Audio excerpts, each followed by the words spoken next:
Baik, presentasi kali ini akan disampaikan oleh salah seorang mahasiswa dari Prodi Akuntansi, Ekonomi Akuntansi, Regina Longdong. Oke, Regina, disilakan, Nak. Oke, pada saat ini saya akan presentasikan contoh ulasan buku. Tapi sebelumnya saya akan menampilkan salam Merdeka Literasi.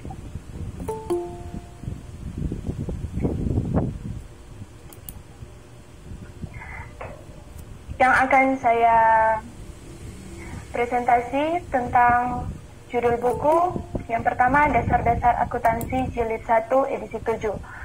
Nama pengarang Dr. Anders Al-Haryono Yusuf MBA. Nama penerbit YKPN, Kota Terbit Yogyakarta, ketebalan buku 529 lembar, jenis kertas HPS, tahun terbit 2011. Orientasi dari buku ini ditulis oleh Dr. Anders Al-Haryono Yusuf MBA. Ia menjabat sebagai Ketua BPH YKPN Yogyakarta dan Ketua YKPN Yogyakarta. Beliau aktif sebagai anggota Ikatan Akuntan Indonesia. Beliau juga aktif menulis buku ajar, buku praktikum di bidang akuntansi. Pada buku ini penulis melakukan penyempurnaan terutama pada peristilahan.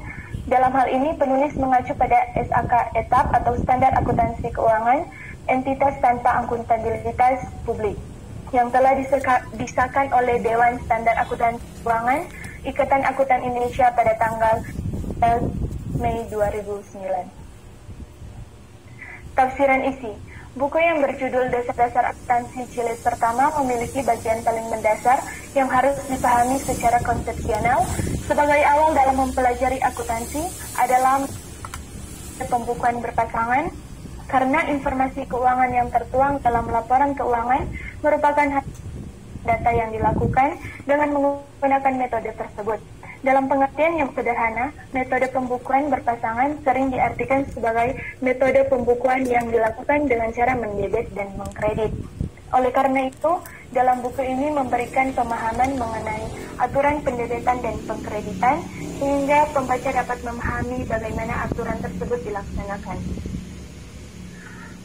Buku-buku dasar akuntansi jilid pertama mempunyai 9 bab.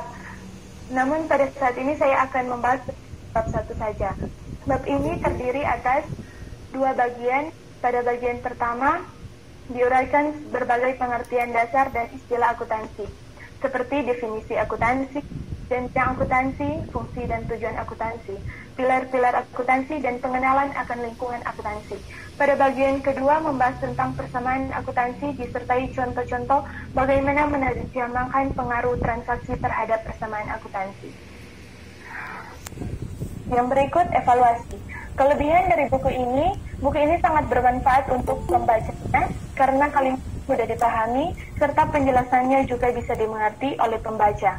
Materi yang disajikan juga sangat lengkap dan cara menyampaikan juga sederhana, tidak berbulat-bulat sehingga tidak membuat pembaca bingung. Buku ini cocok bagi para pembaca yang tidak suka membaca karena penjelasan membingungkan dan tidak panjang lebar. Kelemahan buku ini mempunyai banyak kelebihan namun juga memiliki kekurangan, yaitu buku ini terlalu tebal, kertasnya menggunakan kertas buram sehingga dan yang terakhir rangkuman. Buku dasar-dasar akuntansi sangat berguna dan bermanfaat bagi atau mahasiswa maupun sebagai pemula dalam menekuni bidang akuntansi atau menjadi seorang akuntan. Karena buku ini dapat memberikan pemahaman mendasar tentang ilmu akuntansi sehingga dapat panas bagi kita dalam mempelajari atau mempraktikkan tentang berbagai hal mengenai keuangan.